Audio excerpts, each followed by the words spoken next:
បាទសូមជូនកំណាប់មួយបទកកតិស្មូតបែបពុទ្ធបាទ5ឋាន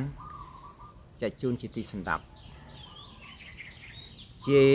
កហើយនាងជេក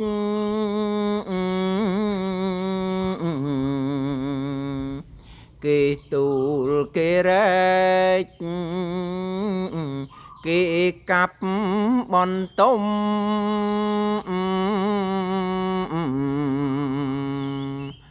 ផ្អែមក្រាន់បើដែរអើយរៀងផ្លែក៏សំតែតោះហើយស្រីមុំអើយជួរលេះក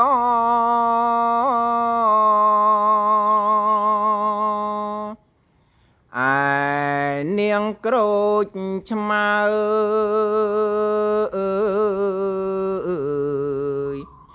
នៅក្នុងបន្លាកុំថារួចខ្លួន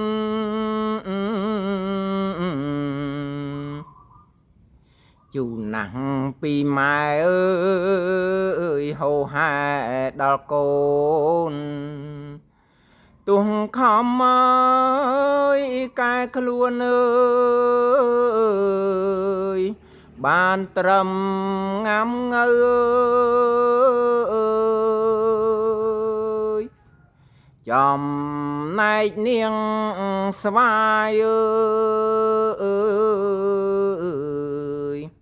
ជូខ្ចីពីម្ដាយរហូតដល់ឪតែគេចេះកែអើយប្រែតាមរដូវដល់ចាំងអើយទុំទៅអើយផ្អែមគួរគប់ដែរណែ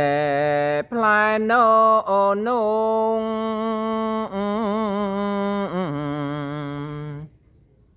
គ្រាខ្ចីដំបងមានគេថ្នាក់ថ្នមអង្អែលស្រវាអើយហាត់ថាទាំងសងដល់ចាំងអើយស្វិតតងអើយបានត្រឹមដងឆ្នាំងអើយបាទកាបនេះគឺជាកាបដកស្រង់ពីសៀវភៅលោកតាឆឹងកាន